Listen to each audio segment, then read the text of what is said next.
आपका स्वागत है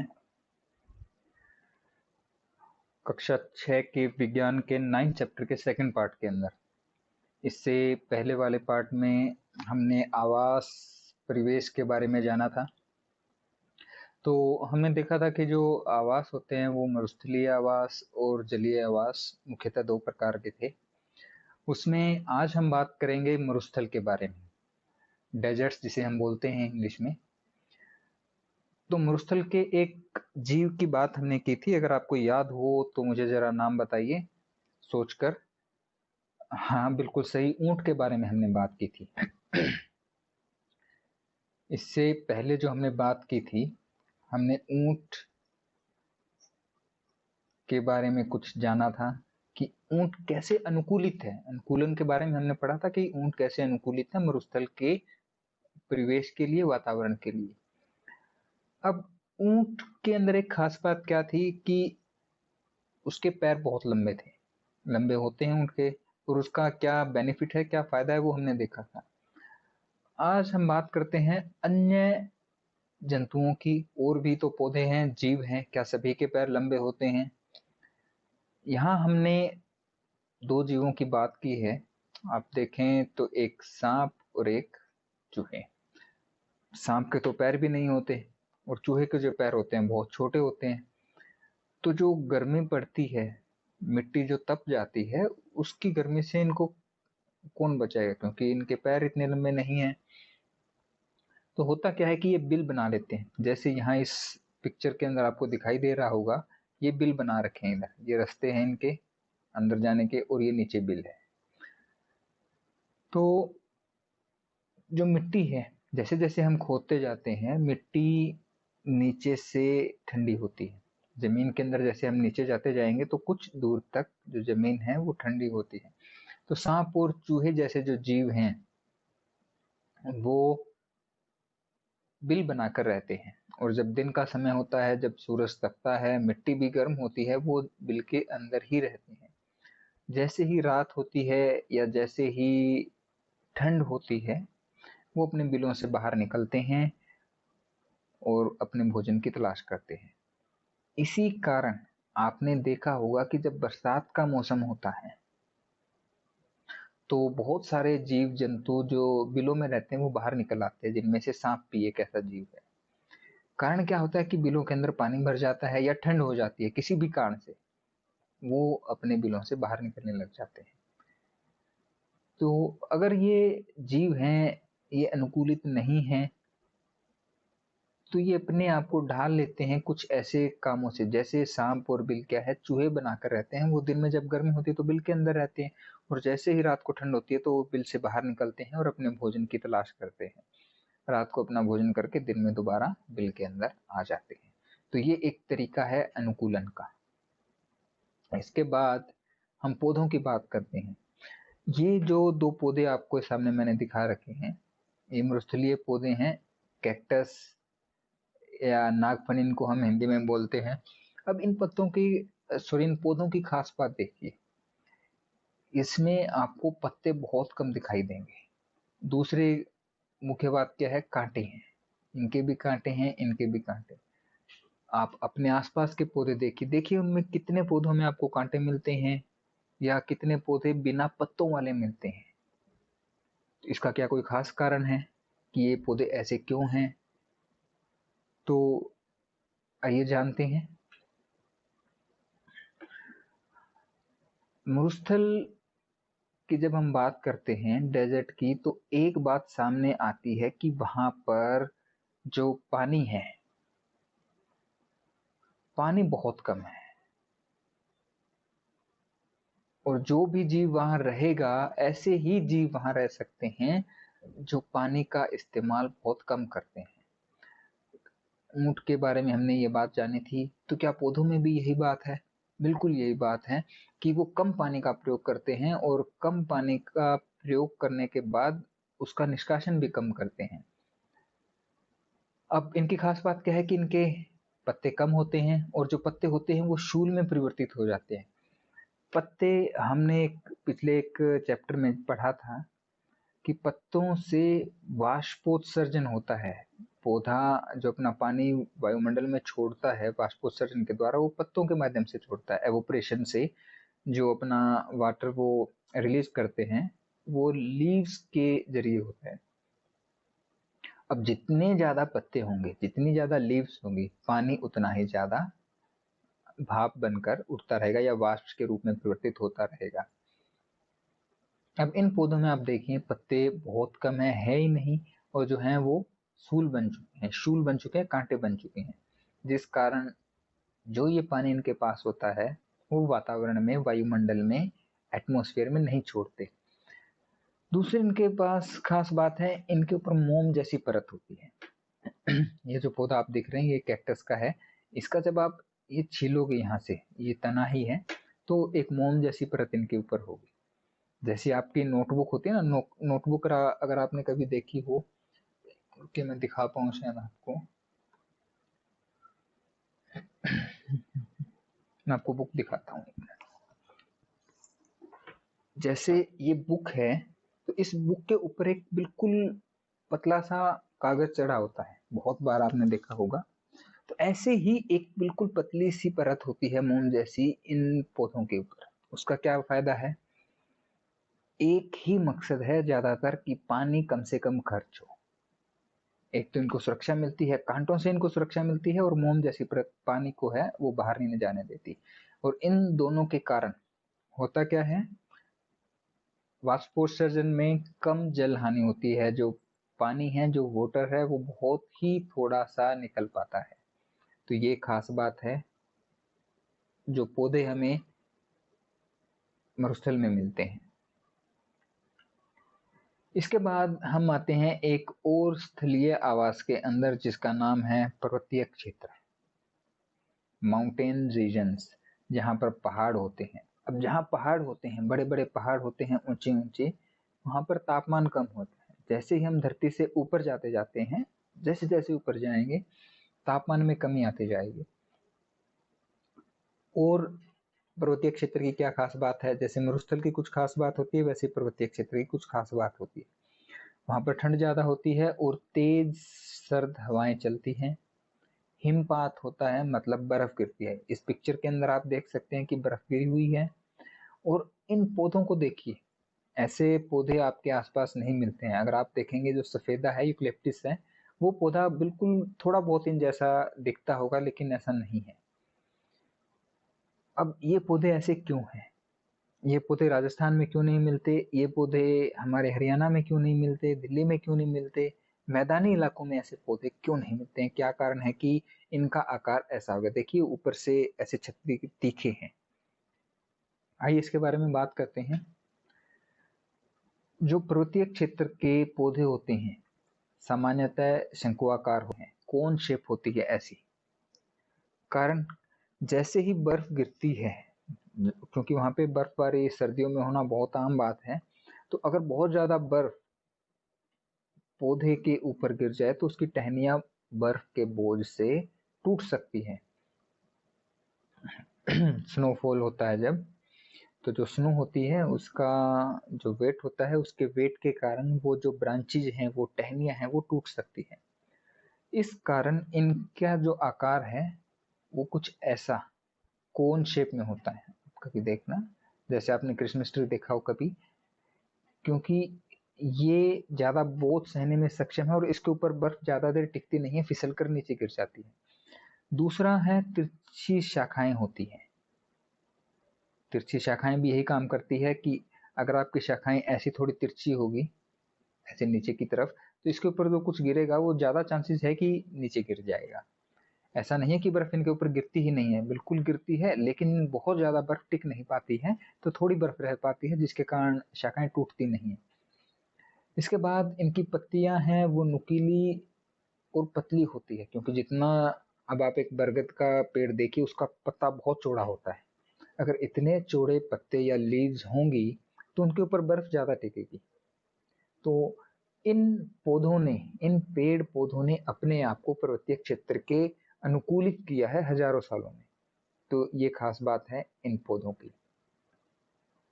अब थोड़ा सा हम बात करते हैं पर्वतीय क्षेत्र में पाए जाने वाले जानवरों के बारे में। तो ये कुछ जानवर हैं आपके सामने जो हमें मिलते हैं बर्फ वाले क्षेत्रों में।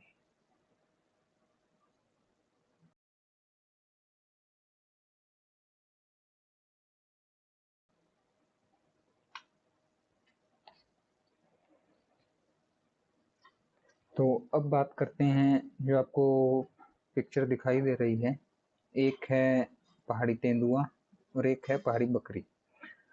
इनके अंदर खास बात क्या होती है कि इनके शरीर पर बाल होते हैं। शरीर पर बाल होने से क्या फर्क पड़ता है? शरीर पर बाल होने से जो सर्दी है वो हमें कम लगती है। ये ऐसी बातें हम पहले भी पढ़ चुके हैं कि बालों से क्या फायदे हैं। दूसरा है, इनकी जो त्वचा है, जो स्किन है, वो काफी मोटी होती है और इनके त्वचा के नीचे एक वसा की परत होती है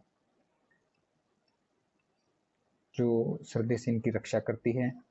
मजबूत खुर होते हैं, जैसे इस पिक्चर के अंदर आपको इस बकरी के खुर दिख रहे हैं नीचे, ये काफी मजबूत होते हैं। कारण क्या है कि पहाड़ों के ऊपर ढलान बहुत तीखी भी हो सकती है और पथरीली जमीन होती है।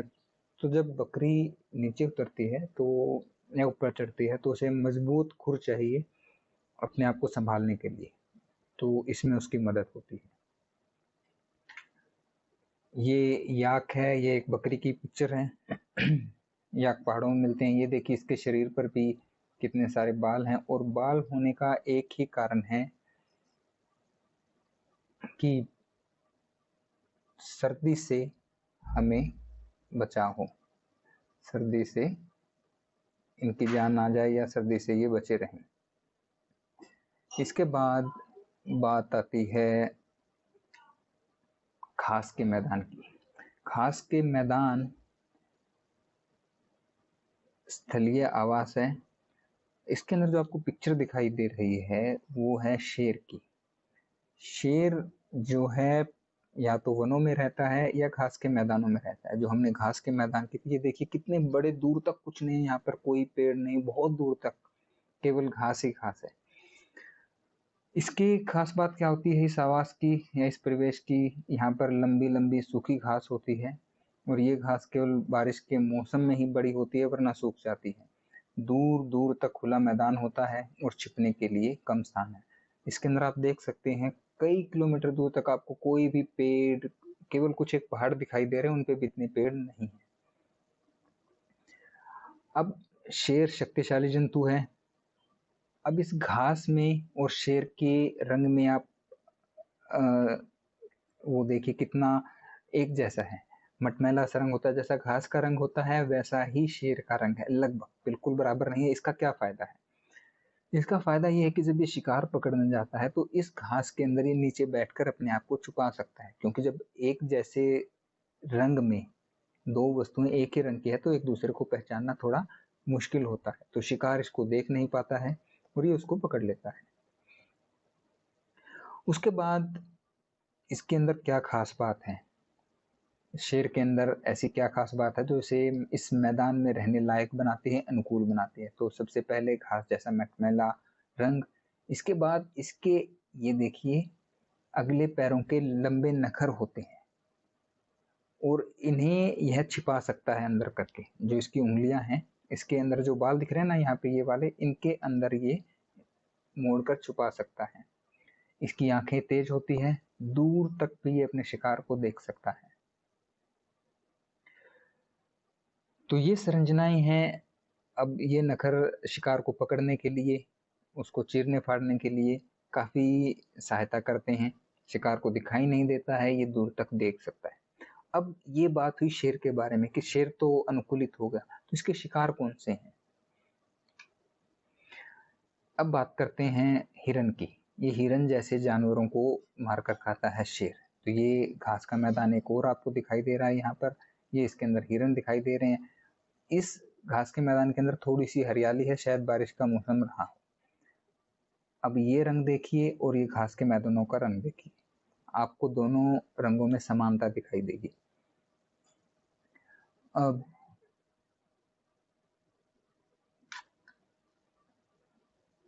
एक तो खास बात इसकी वही है जो शेर में थी, घास जैसा मटमैला रंग होता है। क्योंकि शेर अगर छिप सकता है तो हिरन तो बहुत कमजोर है, उसको छुपने के लिए ज्यादा जरूरत है उसको छुपने की, तो वो छुपने के लिए इस रंग का प्रयोग करता है, आसानी से दिखाई नहीं देता। अगर आपने कभी भी डिस्कवरी या जो भी ऐसे एनिमल प्लैनेट्स वाले चैनल आते हैं उनके ऊपर देखा होगा, शेर और हिरन की आपस की जो झड़प होती है, शेर कैसे पकड़ना चाहता है और हिरन कैसे बचता है, तो ये सारी बातें वहां पर काम आती है। हिरन छुप जाता है घास के अंदर ही, शेर कई बार नहीं पकड़ पाता है। उसके बाद तेज गति, इसके पैर मजबूत होते हैं और काफी तेज भाग सकते हैं। लंबे कान, लंबे कान क्या करते हैं कि जब शेर आता है तो उसकी आहट दूर से ही उसको सुनाई दे जाती है। शेर कितना भी चुपके से आए, लंबे कान उसको ज्यादा आवाज सुनने में सहायता करते हैं। और इसके मजबूत दांत होते हैं जो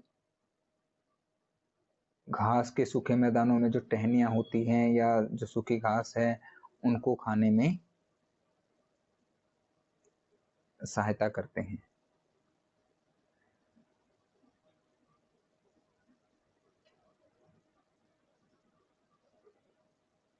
अब इसकी आंखें भी देखिए, दोनों तरफ आंखें होती है जो बहुत ज्यादा एरिया में देख सकती है।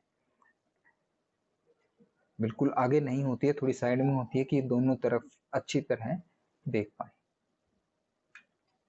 उसके बाद हम चलते हैं समुद्र में। ये हमारा जलीय आवास है। अब तक जो हमने बात की थी वो बात थी स्थलीय आवास की। ये आवास कैसा है? ये आवास है जलीय आवास, जो जल के अंदर आवास होते हैं। तो मछली, ये शल्क हैं इसके, जो आपको ऐसी ऐसी ये संरचनाएं दिखाई दे रही है, ये शल्क हैं। और हमने थोड़ी देर पिछले वीडियो में ही बात की थी कि ये चिकने होते हैं। ये धारा रेखीय शरीर है इसका, ऐसी जो आकृति होती है उसे हम धारा रेखीय बोलते हैं, ऐसे वाले।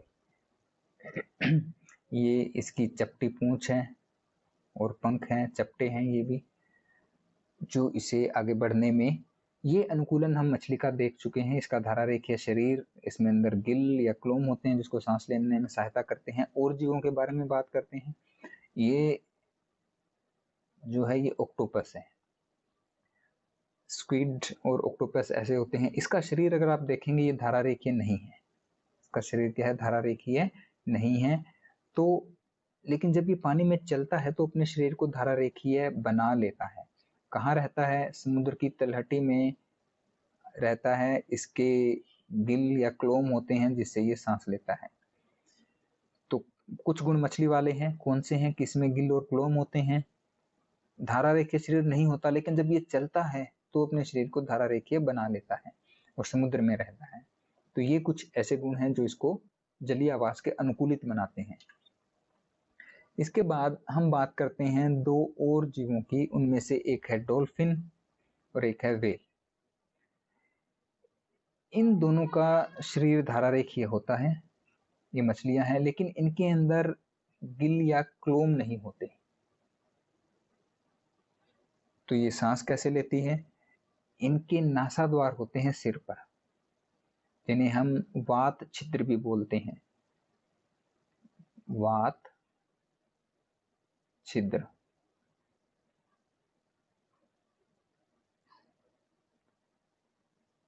और ये सांस लेने के लिए सतह पर आती है। अब जो पानी का सरफेस है उसके ऊपर आती है और बाहर आकर सांस लेती है। आपने देखा होगा ऐसे डॉल्फिन्स को अटखेलियां करते हुए या अपने खेल से करतब दिखाते हुए, ऐसे ही व्हेल भी बाहर आती है और वो सांस लेती है। और एक बार सांस में वायु भरती है और फिर वो पानी के अंदर चली जाती है। और ये ज्यादातर पसंद करती है सतह पर ही रहना। तो ये भी किसी न किसी तरह जलीय वातावरण के अनुकूलित हैं। अपने आप को इन्होंने ऐसे ढाला है हजारों सालों में कि ये पानी में जीवित रह पाए, जबकि इनके गिल और क्लोम नहीं होते हैं। अब हम थोड़ी अपने आसपास की बातें करते हैं। तालाब एवं झील, आपने सारे देखा होगा कि आपके तालाब भी होते हैं, गांव के अंदर जोड़ भी होते हैं। जैसे ये आपको मैं पिक्चर दिखा रखी है, ये बिल्कुल आपके गांव जैसी होगी, इससे थोड़ा सा अलग हो सकता है। तो इनके अंदर क्या होते हैं? इनके अंदर पौधे होते हैं, मेंढक होते हैं और बहुत सारे अन्य जीव होते हैं, बहुत सारे मच्छर, कीट, पतंगे। तो इनकी क्या खास बात है? ये पौधे हमने दिखाए हैं जो पानी के अंदर होते हैं। सबसे खास बात क्या? ये लंबा, खोखला और हल्का तना होता है। जो इनका ये तना है वो काफी लंबा होता है, खोखला होता है और हल्का होता है। इनकी जड़ें, ये देखिए यहाँ पे जो जड़ें हैं पानी के अंदर वो छोटी होती हैं, क्योंकि जो स्थल पर पौधे होते हैं उन जड़ों के कई काम होते हैं। उनको जमीन से पानी खींचना पड़ता है, खनिज लवण लेने पड़ते हैं और पौधे को सहारा देना पड़ता है। लेकिन यहाँ पर इन जड़ों का क्या काम है? इन जड़ों का काम केवल इतना ही है कि ये पौधे को उस पे तलहटी में जमाए रखे। तलहटी मतलब जो तालाब या झील का जो नीचे वाला हिस्सा है, इसे तलहटी बोलते हैं। इनका जो तना है वो पानी के अंदर डूबा हुआ होता है और कुछ पत्ते व फूल पानी से बाहर प्लवन करते हैं या तैरते रहते हैं। इस पौधे के देखिए ये जो फूल हैं ये पानी के ऊपर सतह पर तैर रहे हैं। इनकी पत्ती क्या है, नुकीली होती है और आसानी से मुड़ जाती है। जिधर पानी बह रहा है उधर मुड़ जाता है। जो इनके अंदर पत्तियां हैं, ये पत्तियां देखिए यहाँ पर इसकी, इन पत्तियों, झीरीदार पत्तियां हैं। इन पत्तियों में इतनी जगह, अगर इनके बीच में से पानी जाना चाहे तो जा सकता है। तो कुछ पौधे पानी में डूबे होते हैं। देखिए ये पौधा ऐसा है जो इधर वाला, इसकी जड़ तैर रही है, ये जमीन से नहीं लगा हुआ। तो ये कुछ खास बातें हैं इन पौधों के बारे में।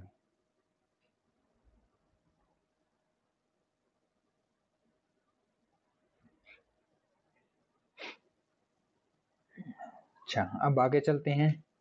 अब बात करते हैं मेंढक की। मेंढक एक ऐसा जीव है जो पानी में और बाहर दोनों जगह रहता है, जल व स्थल दोनों जगह आवास करता है। और इसके जो पीछे के पैर हैं वो लंबे और मजबूत होते हैं, जो कि इसको उछलने में और कूदने में सहायता करता है। हमने देखा होगा मेंढक कूद कूद कर अपने मच्छर या जिसको भी पकड़ना चाहता है, कीटों को पकड़ता है। Excuse me। इसकी जो पादांगुलियां हैं, जो पैरों की उंगलियां हैं, उनके बीच में जाल होता है जिसके कारण ये पानी में तैर सकता है। तो ये कुछ बातें हैं जो मेंढक को इस लायक बताती है कि वो पानी के अंदर रह सके। और इस लेसन का एक चैप्टर और आएगा, ये आपका मूल्यांकन है। आप ये क्वेश्चंस कीजिए, अगर नहीं समझ आते हैं तो वीडियो देखिए, दोबारा देखकर कीजिए। ऐसे कोई अगर आपको नहीं समझ आता तो आप मुझसे पूछ सकते हैं, वरना इतने आसान हैं, ये वीडियो देखने के बाद आपको समझ आ जाएंगे। धन्यवाद।